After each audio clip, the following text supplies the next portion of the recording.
White House science czar John P. Holdren, who wrote the eugenics classic, Ecoscience, Population, Resources, Environment, with Paul and Ann Ehrlich, a population control manifesto that insists that illegitimate babies either be put up for adoption or aborted, adding sterilants to public drinking water and staple foods, restricting the number of children you can have, and ultimately creating a central planetary regime to control all population, resources, and the environment. Now, the heart of his outlook is what he calls, he says that population is the root of all human problems. In other words, people pollute. Humanity is a cancer on the face of the earth. The one big problem in the ecosystem is the role of humankind. And of course, in reality, the existing ecosystem could not survive without the constant contributions of human production. Holdren says that the optimum world population is 1 billion. Now let's pause. At the time Holdren wrote that, the world population was already 4 billion. Today, if you say the optimum population is 1 billion, it would mean that more than 5 billion would have to go. And again, these are orders of magnitude that Hitler, Stalin, and Mao never dreamed of. Only in the mind of fanatics like Holdren do we get genocide of these proportions. Now Holdren is using the old globalist tool, order out of chaos, citing the new statistics that 40% of U.S. bee colonies have collapsed over the past year. Holdren and the Obama administration are calling for restoring 7 million acres of bee habitat in the next 5 years. Before the feds start snatching up land and forcing people off of it, while buddying up to CropLife America, the group that represents the makers of pesticides, what are those that spend every day with bees saying? InfoWars spoke with Texas-based Round Rock honey owner Conrad Buffard in his element.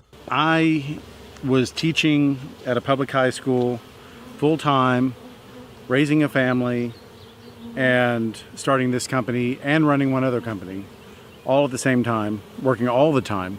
And I did not have time to take my bees out to California or to, become a commercial pollinator. Well, it turns out that I got a lot of criticism from more established beekeepers because of that. Ended up showing that I was actually doing things right, because most of those guys, they've come around to doing things the way I do them, which is small numbers of hives set out on big pieces of land. Because of the drought cycle, you have to be able to put 6 to 12 hives per acre and be okay with that. And so you have to have a lot of bee sites. We have to be able to spread our stuff out, spread our bees out so that they can get proper levels of nutrition. And so colony collapse disorder, the key issue is the way that we've always done things as an industrialized food society. Our food is grown on, in fields where it's just a large monocrop. You put bees out there and they only get one single source of nutrition, one single source of pollen, and they end up starving to death. Recently, with this federal task force to help the bees, I think that they're generally, they have, I guess, good intentions, if you will. However, from what I read, they were just wanting to plant a few flowers by the side of the road and at federal housing projects and things like that. And that's not even going to be a Band-Aid. That's nothing, really. There are certain types of pesticides that are widely available in the United States that, have a sublethal effect on bees. And especially, I've heard so many times from so many farmers that GMO corn and corn pre-treated with certain pesticides, that the bees will die off in the beginning. Like if we were to set this in front of a cornfield that was just coming up, the bees, about half the hive, 3/4 of the hive would die off right away, and then the remainder would come back. But the thing is that they've lost their momentum. So the next year comes around, they die off again, they've lost their momentum again. So they're on a downward spiral. There's also new pests and new challenges for bees. Just like humans can be susceptible to certain viruses and things like that, so can bees. And new ones are being introduced. It seems, every year there's something new. New mites, new this, new that. And those also have a big impact on bees. Sometimes even the cures for those things, or what we're told are the cures for those things, can be even more deadly for the bees. I have seen underneath a scanning electron microscope perfectly square pollen grains, and that doesn't happen in nature. Well, speaking with the gentleman that was showing me that, who's very well respected, nationally and internationally respected and acclaimed scientist on pollen here in Texas, he said that was GMO corn out of Kansas. And it's perfectly square. I mean, no wonder it's going to cause problems, because it can't move through the tissues as well as, say, a natural pollen could. And of course it's going to cause problems. So that's why we put our hives out here in these natural habitats where there's no cropland within 4 miles of here. And if there is, it's the bees aren't foraging on it. And the only way we know that they're not foraging on it is because we do pollen tests with Texas A&M that tell us exactly what's in the honey. Right now, I can tell you that the general mix of our honey is persimmon. That's a big one. We also have a lot of acacia and a small amount of mesquite trees.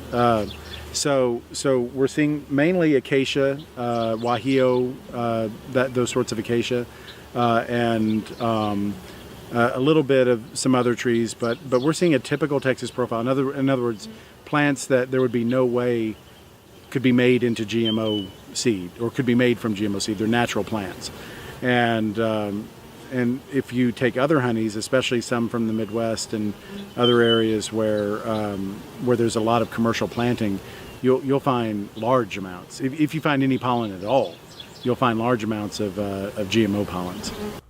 Obama signed H.R. 993. It was a bill funding the federal government, and there was a rider in it, a Monsanto and biotech rider. The gist of the rider is a dangerous, ghoulish GMO food crop can't be stopped by a court order. That crop can still be grown, harvested, and sold in the U.S. There are many reasons given to the decline in bees, but one argument that matters most is the use of genetically modified organisms and terminator seeds, genetically produced and distributed by powerful multinational lobbies that manipulate government and agricultural policy to encompass their agenda of dominance in the agricultural industry. American conglomerates such as Monsanto, Pioneer Seeds, and others have created seeds that do not reproduce. Logic states that if the flower pollen is sterile, bees are potentially going malnourished and dying of illness due to the lack of nutrients and the interruption of the digestive capacity of what they feed on through the summer and over the winter hibernation process.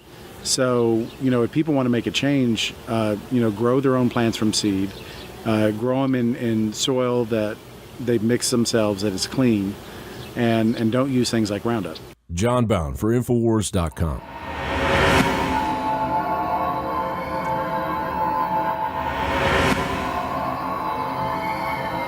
From the water table to our soils to the atmosphere itself, our world is becoming more and more toxic each and every day. But it's not just the air outside that's toxic. Indoor air has been shown to have 2 to 5 times higher concentrations of pollutants than even outdoor air. And most Americans spend 90% of their time inside using toxic chemicals within their homes. There are more than 42 million smokers in the United States. Well over 1,000 types of mold and mildew linked to numerous conditions. And don't forget the fact that 6 million Americans live with pets they're allergic to as well. When I began to research these statistics, it was clear to me it was time to start cleansing my lungs in order to combat the toxic environment that we cannot escape, but that we can fight back against. Made with organic and wild cultivated herbs and manufactured in the USA, the new InfoWars Life Lung Cleanse is here in a convenient spray bottle that can be brought with you throughout any toxic environment. Now available exclusively at InfoWarsLife.com or by calling toll-free 888-253-3139.